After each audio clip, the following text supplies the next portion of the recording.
आज जो कहानी मैं आपको सुनाने जा रहा हूं, वह एक ऐसी घटना पर आधारित है जिसका जिक्र उस छोटे पहाड़ी गांव में आज भी धीमी आवाजों में होता है। गांव का नाम है सुराहीपुर। यह वह जगह है जहां रात उतरने के बाद कोई भी अपने घर के दरवाजे खुला नहीं छोड़ता। यहाँ लोग कहते हैं, अंधेरे के बाद आने वाले मेहमान हमेशा इंसान नहीं होते। कहानी शुरू होती है एक युवक विनय से, जो 4 साल शहर में रहकर पढ़ाई पूरी करके अपने गांव लौट रहा था। गांव आज भी वही था, कच्चे घर, मिट्टी के रास्ते और चारों ओर घना जंगल। पर एक चीज बदल चुकी थी, उसका अपना घर, जहां कभी उसकी हंसी और माता पिता की आवाज गूंजती थी, वह अब खाली था और खामोश। विनय के माता पिता की मौत को 1 महीना हो चुका था। लोग कहते थे कि जंगल में किसी रात उन्होंने कोई आवाज सुनी थी और अगले ही दिन दोनों लापता मिले। लाशें मिली थी, लेकिन हालात ऐसे थे जिन्हें बयान करना मुश्किल था। गांव वाले कहते थे, यह इंसान का काम नहीं था। विनय अपने घर में दाखिल हुआ। दरवाजे को हल्का सा धक्का देने पर वह चर्र की आवाज के साथ खुल गया।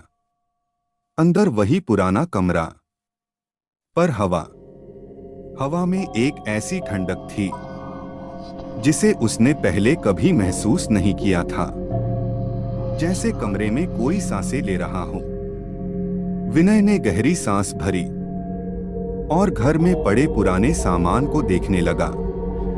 सब जगह धूल थी, पर हैरानी की बात थी, रसोई के पास रखी लकड़ी की मेज पर एक गिलास रखा था और उस पर धूल नहीं थी, मानो किसी ने उसे अभी अभी छुआ हो।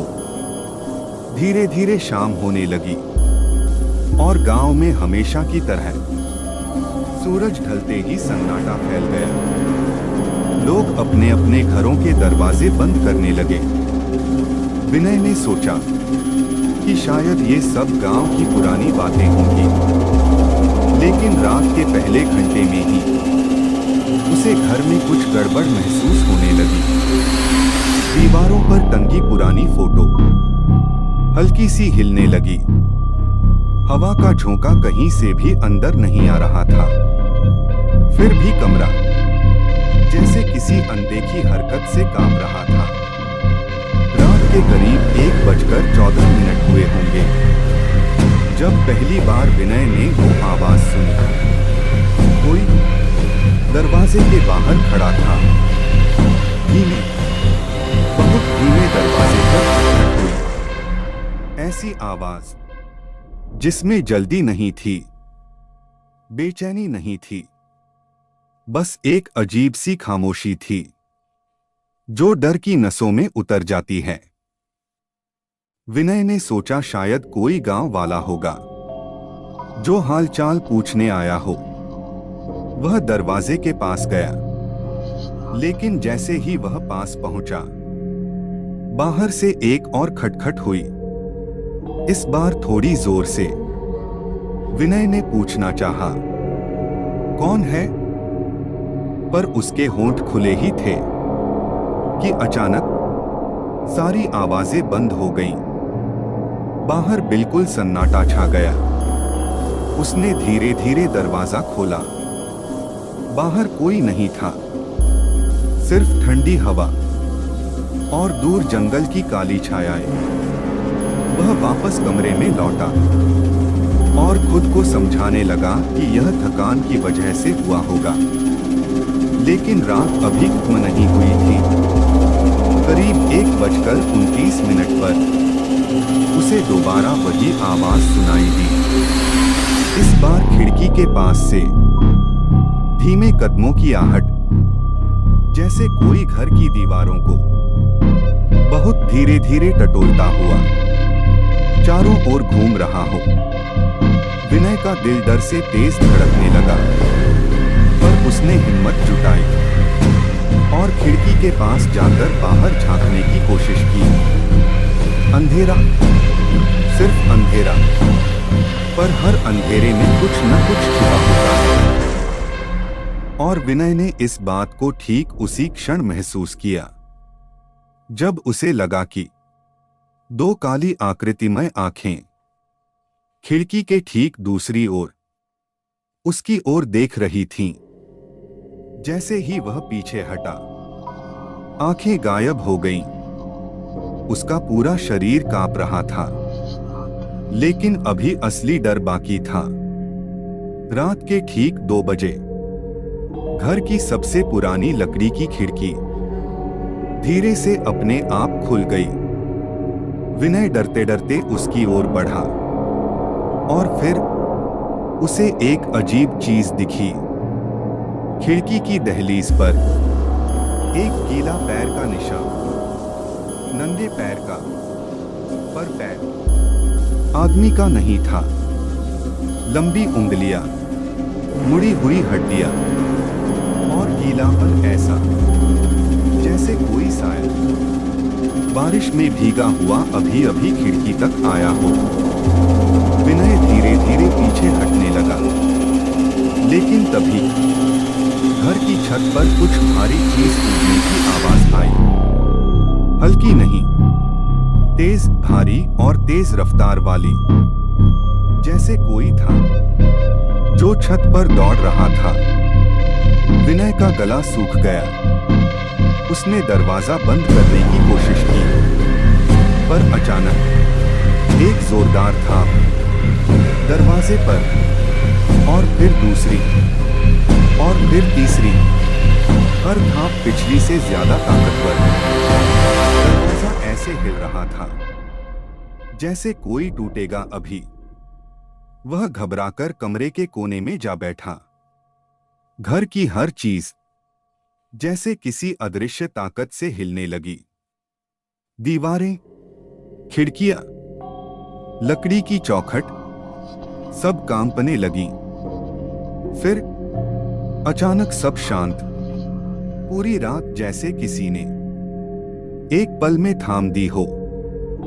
विनय ने समय देखा, रात के 2:17। और तभी उसे महसूस हुआ कि उसके ठीक पीछे कोई खड़ा है। उसने हिम्मत करके पीछे मुड़कर देखा, पर वहां कुछ नहीं था। लेकिन उस जगह एक ठंडी सांस उसके कंधे को छूकर गुजरी थी। धीरे धीरे सुबह की पहली किरणें घर में आईं और रात खत्म हो गई। गांव वाले जब विनय से मिलने आए तो उन्होंने उसे सुना, पर कुछ कहा नहीं। गांव के बुजुर्ग जान चुके थे कि विनय ने वह रात अकेले नहीं बिताई थी। उस रात गांव वाले विनय को सलाह देने लगे कि वह आज ही गांव छोड़ दे। लेकिन विनय माता पिता की मौत की वजह समझना चाहता था। वह नहीं गया, और यही उसकी सबसे बड़ी गलती बन गई। दूसरी रात विनय ने घर की सारी खिड़कियां और दरवाजे बंद कर दिए, पर रात के 1:30 बजे उसने फिर वही आवाज सुनी, खटखट। लेकिन इस बार उस आवाज में एक बदलाव था, जैसे कोई उसे नाम लेकर बुला रहा हो।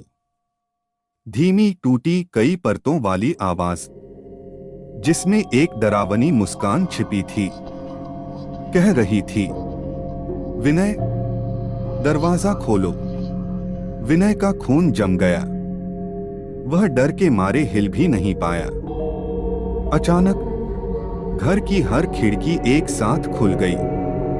ठंडी हवा अंदर घुस पड़ी और कमरे की हर चीज हवा में उड़ने लगी। पुरानी किताबें, बर्तन, कुर्सी, सब ऐसे उड़ रहे थे मानो कोई तेज आंधी घर के अंदर हो। और फिर सब रुक गया। एकदम शांत। विनय को लगा कि खतरा शायद टल गया, लेकिन तभी उसने देखा कमरे के दरवाजे पर एक काला हाथ बाहर की ओर से अंदर सरक रहा था। लंबी हड्डीनुमा उंगलियां जो धीरे धीरे चौखट को पकड़ रही थी, और उस हाथ के साथ एक साया अंदर आया। धुंधला, काला, ऊंचा और बिना किसी आकार के, सिर्फ दो सफेद जलती हुई आंखें।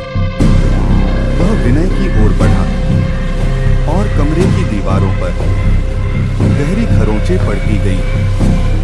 साया धीमे धीमे आगे बढ़ा और उसी आवाज में बोला, "तू बहुत देर में लौटा है।" अगली सुबह गांव वालों ने विनय के घर का दरवाजा खुला पाया। अंदर पूरा कमरा अस्त व्यस्त था। दीवारों पर गहरी नाखून जैसी खरोंचें थीं, और विनय कहीं नहीं मिला। बस उसके कमरे की दीवार पर किसी ने काले कोयले से एक वाक्य लिख छोड़ा था, "रात का मेहमान कभी खाली नहीं लौटता।" गांव वाले आज भी कहते हैं, जो भी सुराहीपुर में रात के 2 बजे खटखट की आवाज सुने, उसे कभी दरवाजा नहीं खोलना चाहिए, या यूं कहें, वह उसे खोल ही नहीं पाता, क्योंकि दरवाजे के उस पार हमेशा कोई न कोई इंतजार कर रहा होता है।